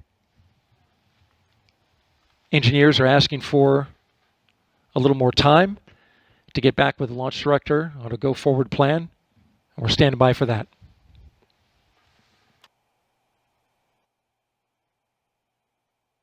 This is Artemis Launch Control with an update on a previous issue. We're holding at T-minus 40 minutes. You may recall, if you've been with us for the past hour, that there was a line of ice that had formed on the intertank on the exterior of the core stage where there is a flange. Engineers have taken a long look at that and have come up with a conclusion. They say that that ice formed along a line. That ice that formed is essentially air that's being chilled by the tank that gets trapped inside of a crack in the foam, but not the actual tank. So ambient air is basically cryopumped into this crevice in the thermal protection system, which that butterscotch colored thermal protection that you see there is sprayed on, and especially at that seam where you see the inner tank between where it starts to go into a cone. In that area, they've had trouble in the past where it's just a stress crack in the foam. And they know this because they can see the offset. If it were a structural crack, one side would be coming out farther than the other. They don't see that. So essentially, to the untrained eye, it can look like a crack, but what it actually is, according to the engineers, is air is being sucked in, chilled, and then comes right back out of that foam as vapor. It appears like it looks like something is leaking when in fact it's not.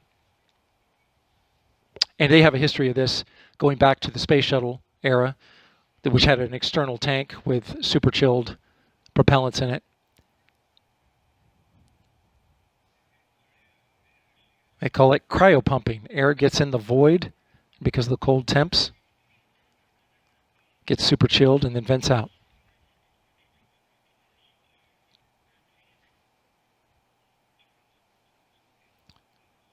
In the meantime, we're awaiting the hydrogen team's plan to go forward and update to the launch director. Standing by for that. We'll have that as soon as they give it. This is Artemis Launch Control.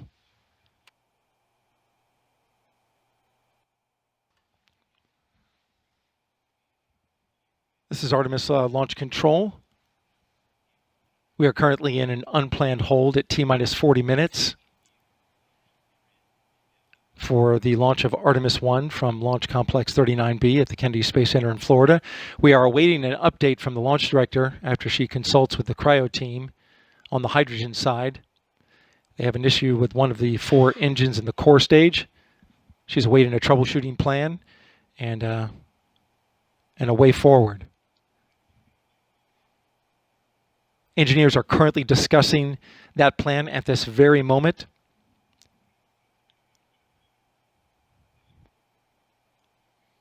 The engineers telling the launch director they hope to have a discussion with her shortly in the next 10 minutes, possibly.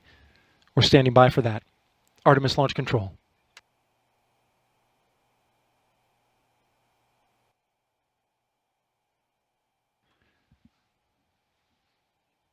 It's 8 a.m. Eastern Time here at Launch Complex 39B at the Kennedy Space Center in Florida. We are currently holding at T-minus 40 minutes. It's an unplanned hold while the launch team works on an issue with engine number 3 in the core stage. We're standing by for a go-forward plan from the cryo team. They're still discussing that. Launch director is on standby.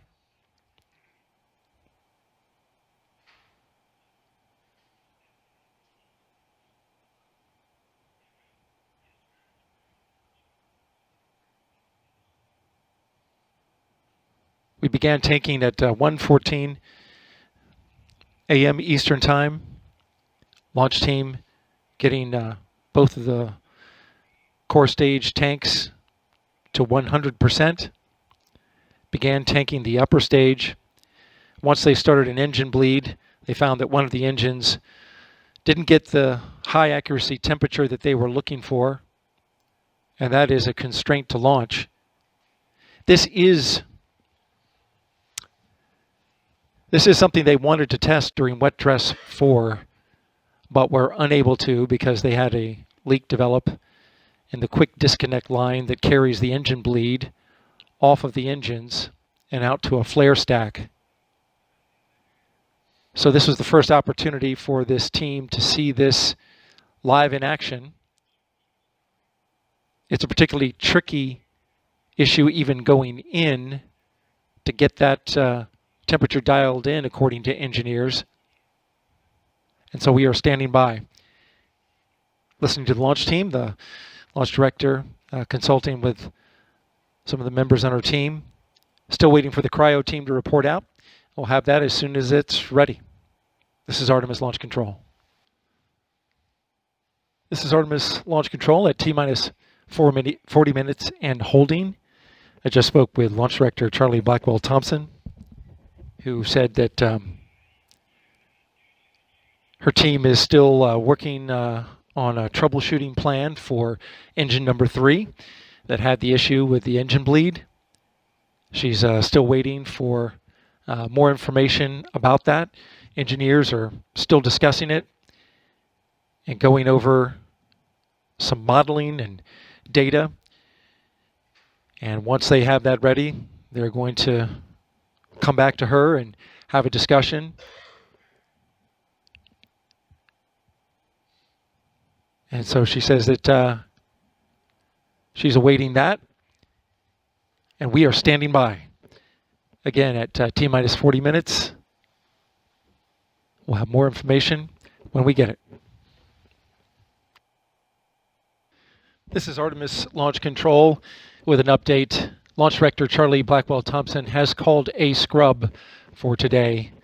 Again, Launch Director Charlie Blackwell Thompson has called a scrub of the attempt of launch of Artemis One and the Space Launch System with the Orion spacecraft.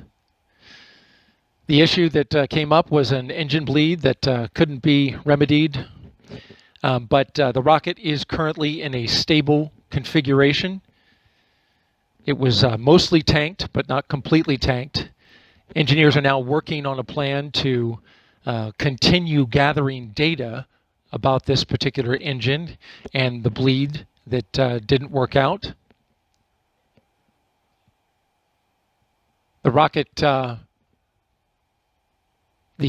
hydrogen bleed rather was a goal of the previous wet dress rehearsal that didn't happen due to a hydrogen leak. So engineers are focused on gathering as much data as they can at this time. So they have not gone to draining the rocket just yet. They're going to keep it in its current configuration and gather that data. To summarize, we held at T-minus 40 minutes and counting